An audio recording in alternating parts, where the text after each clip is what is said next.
तुझे भरोसा नहीं ना, तो फिर जा अपने कमरे में जाकर देख। तेरे पलंग के नीचे तुझे तेरी माँ की हड्डियाँ मिलेंगी। प्रभात दौड़कर अपने कमरे में जाता है और अपने पलंग के नीचे देखता है। वहां पर सचमुच एक कंकाल पड़ा हुआ था और उसके शरीर पर जो कपड़े थे वो प्रभात की माँ के थे। क्या बात है, आज तो आप सुबह से ही बहुत बिजी हैं। ऐसा क्या लिख रहे हैं? बस एक फैमिली की कहानी लिख रहा था। जैसे हमारी फैमिली है ना, तुम, माँ और मैं, लेकिन थोड़े अलग तरीके से, क्योंकि ये कहानी हॉरर है और इसमें जो आदमी है ना, मैंने उसकी बीवी को मार दिया है। मतलब कहानी में ऐसा लिखा है। और जानती हो, उसके बाद जो बीवी है ना, वो एक बुरी आत्मा बन जाती है। क्या बेटा, इस तरह की डरावनी कहानियां क्यों लिखता है तू? जानता है ना, हम जो सोचते हैं, जो लिखते हैं, हमारा दिमाग पूरा दिन वैसा ही होता रहता है। माँ, परेशान होने वाली क्या बात है? राइटर हूँ मैं, मेरा तो काम है कहानियां लिखना। और वैसे भी ये सिर्फ एक कहानी है माँ, कोई सच नहीं है। उसके बाद कुछ दिन बीत जाते हैं। एक रात प्रभात को अपने ऑफिस से लौटने में देरी हो जाती है। रात के लगभग 12 बजे हुए थे। प्रभात जैसे ही अपने घर पहुंचता है, उसने देखा कि उसकी पत्नी दुर्गा डाइनिंग टेबल पर उसका इंतजार कर रही है। आ गए आप? कब से आपका इंतजार कर रही थी। देखिए ना, खाना भी ठंडा हो गया है। अरे दुर्गा, आज तुमने अपने इतने लंबे लंबे बालों को खोलकर क्यों रखा है? तुम तो हमेशा अपने बाल बांध कर रखती हो। वो क्या है ना प्रभात, जब इंसान अपनी जिंदगी से मुक्त हो जाता है ना, तो उसे दूसरे सारे बंधन खोल देने चाहिए। इसलिए मैंने अपने बालों के बंधन भी खोल दिए। ये तुम किस तरह की बातें कर रही हो? तुम ठीक तो हो? मैं बिल्कुल ठीक हूँ प्रभात। अच्छा चलो खाना खाओ। वो क्या है ना दुर्गा, मुझे भूख नहीं है। ऑफिस में कुछ खा लिया था। कोई बात नहीं, मैं तुम्हारे लिए एप्पल काट देती हूँ, एप्पल खा लो। नहीं दुर्गा, मुझे नहीं खाना है, मेरा मन नहीं है यार। तभी अचानक से दुर्गा अपने हाथ में एक बड़ा सा चाकू लेकर प्रभात पर हमला कर देती है। प्रभात अपने आप को बचाने की कोशिश करता है। आज मैं तुझे नहीं छोड़ूंगी, तुझे अपने साथ लेकर जाऊंगी अपनी दुनिया में। ये क्या बोल रही हो तुम? तुम्हारा दिमाग खराब हो गया है। आखिर तुम हो कौन? दुर्गा अपनी गर्दन टेढ़ी करते हुए बोलती है। मैं दुर्गा हूँ, तुम्हारी पत्नी। ध्यान से देखो मेरी आंखों में। प्रभात बुरी तरह से डर जाता है और घबराहट में वो चाकू अपनी पत्नी के पेट में मार देता है। उसकी पत्नी की वहीं के वहीं मौत हो जाती है और उसकी चीख की आवाज सुनकर उर्मिला दौड़ते हुए बाहर आती है। ये तूने क्या किया प्रभात? तुमने अपनी पत्नी का खून कर दिया। लेकिन तू तो उसे बहुत प्यार करता था बेटा। तूने बहू को क्यों मार डाला? माँ, ये आपकी बहू नहीं थी, इसके अंदर कोई बुरी आत्मा घुसाई थी। मैं नहीं जानता ये सब कैसे हो गया, लेकिन वो मुझ पर हमला कर रही थी, मुझे मारने की कोशिश कर रही थी। माँ, मैंने कुछ नहीं किया। ये तूने क्या कर दिया बेटा? दुर्गा ने मुझे कहा था कि वो तेरी कहानी के उस कैरेक्टर की तरह एक्टिंग करके तुझे डराने की कोशिश करेगी। अरे वो तो तेरे साथ मजाक कर रही थी। हे भगवान, ये क्या हो गया? इसका मतलब दुर्गा। लेकिन माँ, मैंने जो कहानी लिखी थी उसमें भी ऐसा ही हुआ था। उस औरत ने अपने पति के साथ मजाक किया और गलती से उसके पति ने उसके पेट में चाकू मार दिया। मेरी कहानी सच कैसे हो सकती है? माँ, मुझे बहुत डर लग रहा है। अब ये सोच, दुर्गा की लाश का क्या करें हम? अगर गलती से भी ये बात बाहर फैल गई ना, तो तुझे पूरी जिंदगी जेल की सलाखों के पीछे रहना पड़ेगा। एक काम करते हैं माँ, हम घर के पीछे वाले बगीचे में उसकी लाश को दबा देते हैं। अगर कोई पूछेगा तो कह देंगे कि उर्मिला अपने मायके गई और फिर एक दिन हम भी अचानक यहाँ से कहीं दूर चले जाएंगे। कोई नहीं आएगा हमें पूछने, कोई नहीं आएगा माँ, बाद में जो होगा हम देख लेंगे। प्रभात अपनी माँ उर्मिला की मदद से दुर्गा की लाश को अपने घर के बगीचे में गाड़ देता है। कुछ दिन तो ऐसे ही बीत जाते हैं, लेकिन एक दिन अचानक रसोई से आ रही कुछ आवाजें सुनकर प्रभात की नींद खुलती है। प्रभात ने देखा कि वहां पर एक लंबे बालों वाली औरत दूसरी तरफ चेहरा करके खड़ी हुई थी। कौन है? कौन है वहां पर?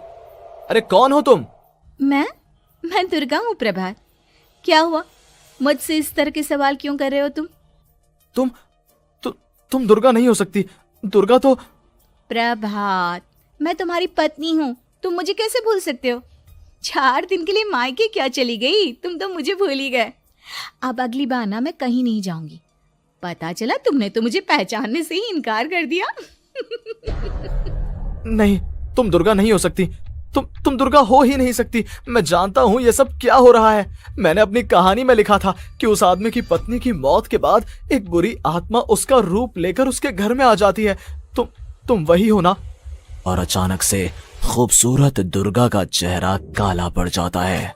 उसकी आंखें लाल हो जाती हैं और पूरे शरीर पर बाल, लंबे नुकीले नाखून, उसके दोनों पैर उल्टे हो जाते हैं और बेहद डरावनी आवाज में वो चिल्लाकर कहती है, बुरी आत्मा, मेरा खून करके मुझे अपने ही घर में गाड़ कर तू मुझे बुरी आत्मा कह रहा है? मैं तुझे छोड़ूंगी नहीं। और अचानक से प्रभात के घर में बेहद डरावनी आवाजें गूंजने लगती हैं। घर में चारों तरफ बहुत सारी बुरी आत्माएं नजर आने लगती हैं। प्रभात घबरा कर अपनी माँ को आवाज देता है, माँ कहाँ है आप? जल्दी आइए माँ, देखिए ना ये सब क्या हो रहा है। प्रभात ने देखा कि अचानक से उसकी माँ कमरे से है। क्या हुआ प्रभात? और ये लोग कौन है? इन सब की गर्दन टेढ़ी क्यों है? इनके बाल खुले हुए। हाँ प्रभात, ये सब लोग तो मुझे मरे हुए नजर आ रहे हैं। हाँ माँ, ये सब लोग मरे हुए ही हैं और ये ठीक वैसा ही हो रहा है जैसा मेरी कहानी में हुआ था। लेकिन मेरी कहानी के हिसाब से तो आप भी। अचानक से उर्मिला का रूप बदल जाता है। वो भी एक डरावने साए की तरह बन जाती है और बेहद डरावनी आवाज में चिल्ला चिल्ला कर कहती है, मर गई तेरी माँ। जानता है, कल रात जब तू सो रहा था ना, तो मैंने उसके शरीर का सारा खून पी लिया। अब बस हड्डियां बची है उसके शरीर में। नहीं, ऐसा नहीं हो सकता, ऐसा बिल्कुल नहीं हो सकता। मेरी माँ नहीं मर सकती। तुझे भरोसा नहीं ना? तो फिर जा, अपने कमरे में जाकर देख। तेरे पलंग के नीचे तुझे तेरी माँ की हड्डियां मिलेंगी। प्रभात दौड़कर अपने कमरे में जाता है और अपने पलंग के नीचे देखता है। वहां पर सचमुच एक कंकाल पड़ा हुआ था और उसके शरीर पर जो कपड़े थे वो प्रभात की माँ के थे। माँ, अब मुझे कुछ करना पड़ेगा। लेकिन मेरी कहानी में लिखा था कि माँ की मौत मेरे हाथों से होगी, पर माँ तो पहले ही मर चुकी है और वो बुरी आत्मा मुझे भी मार देगी। नहीं, इससे पहले कि वो मुझे कुछ करे, मुझे उसका काम खत्म करना होगा।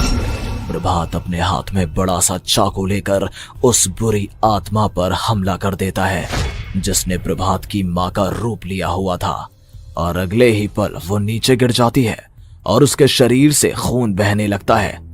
ऐसा नहीं हो सकता, एक बुरी आत्मा के शरीर में तो खून होता ही नहीं है। तो क्या सच में मैंने अपनी माँ को मार दिया? लेकिन अभी कुछ देर पहले तो फिर वो कंकाल किसका है? और ये कौन है? मैं पागल हो जाऊंगा। और अपनी माँ की लाश, इसका मैं क्या करूं? लोग पूछेंगे तो मैं क्या जवाब दूंगा? तभी वहां पर दुर्गा का रूप लेकर जो आत्मा थी उसने प्रभात से कहा, गाड़ दे अपनी माँ को ले जाकर उसी जगह जहाँ तूने मेरा खून करके मुझे गाड़ दिया था। जा, चला जा। घबराया हुआ प्रभात पागलों की तरह अपनी माँ की लाश को लेकर बगीचे में गाड़ देता है। प्रभात की हालत पागलों जैसी हो जाती है। वो अपने आप को अपने घर में बंद कर लेता है। कहानी के हिसाब से तो आगे ये हुआ था कि कहानी लिखने वाले ने उन बुरी आत्माओं से डरकर आत्महत्या कर ली थी। तो क्या मैं भी मर जाऊंगा? क्या मैं भी आत्महत्या कर लूंगा? एक काम करता हूँ, मैं अपनी कहानी का अंत बदल देता हूँ। हाँ, ये मैंने पहले क्यों नहीं सोचा। मैं लिख दूंगा कि कहानी को लिखने वाला आत्महत्या नहीं करता, बल्कि कहीं दूर जाकर नए सिरे से अपनी जिंदगी शुरू करता है। यही सोचकर प्रभात ने अपनी लिखी हुई कहानी को बाहर निकाला और उसे पढ़ना शुरू किया। ये देखकर वो हैरान रह गया कि कहानी का क्लाइमैक्स तो किसी ने पहले ही बदल दिया था। ये क्या? इसमें तो लिखा हुआ है कि आखिर में उस लेखक की पत्नी और माँ दोनों बगीचे में जिंदा दफन थे। बुरी आत्माओं ने उनको कैद करके रखा था और वो लेखक अपनी माँ और पत्नी दोनों को जिंदा बाहर निकाल लेता है। लेकिन ये सब लिख किसने दिया? प्रभात दौड़कर बगीचे में जाता है और वहां पर खुदाई करना शुरू कर देता है। प्रभात देखता है कि वहां पर लकड़ी के 2 बड़े संदूक हैं और उनके अंदर से आवाजें आ रही हैं। प्रभात, प्रभात बचा लो मुझे, अगर थोड़ी देर और हो गई तो वो मुझे छोड़ेगी नहीं। बेटा देखो, मैं इस बक्से के अंदर बंद हूँ, प्लीज मुझे बाहर निकालो, वो बुरी आत्मा किसी भी वक्त मुझे मार डालेगी। प्रभात वो दोनों बक्से बाहर निकालता है और अपनी पत्नी और माँ दोनों को आजाद करवा लेता है। लेकिन तभी वहां पर अचानक से एक बेहद डरावनी और खौफनाक दिखने वाली औरत आ जाती है। मुझे क्या लगा था इतनी आसानी से अपनी पत्नी और माँ को बचा लेगा। बस 5 मिनट और उसके बाद अमावस का चांद आसमान में आने ही वाला है। लेकिन दोनों को बाहर निकाल लिया, अब तुझे मरना होगा। नहीं, मैं जानता हूँ मैं नहीं मरूंगा, और अब आगे क्या करना है ये भी मुझे पता है। प्रभात, ये बहुत खतरनाक है, हमें मार डालेगी। प्रभात, चलो यहाँ से। नहीं दुर्गा, अब मुझे अच्छी तरह से पता चल चुका है कि इस बुरी आत्मा से हम कैसे पीछा छुड़वा सकते हैं। और इतना कहकर प्रभात अपने हाथ में पकड़ी हुई सिंदूर की थैली उस बुरी आत्मा के ऊपर उछाल देता है। कुछ ही देर में वो जमीन पर गिरकर राख में बदल जाती है। ये सब क्या हो रहा था बेटा? ये सब तुम्हारी लिखी हुई इस कहानी की वजह से हुआ है ना? नहीं माँ, पहले मुझे भी ऐसा ही लगा, लेकिन बाद में पता चला कि बरसों पहले हमारे इस बगीचे की जमीन के अंदर किसी को जिंदा गाड़ दिया गया था और बस उसी औरत की आत्मा हमें परेशान कर रही थी। उसी ने मेरे शब्दों में जान डालकर उस कहानी को जिंदा कर दिया था। मुझे माफ कर दो प्रभात, मैंने आपकी कहानी के साथ छेड़छाड़ की थी और उसे बदल दिया था। माफी मांगने की जरूरत नहीं है दुर्गा, तुम्हारे उस बदलाव की वजह से ही आज हम सब जिंदा हैं, क्योंकि आखिर में कहानी में वो हुआ जो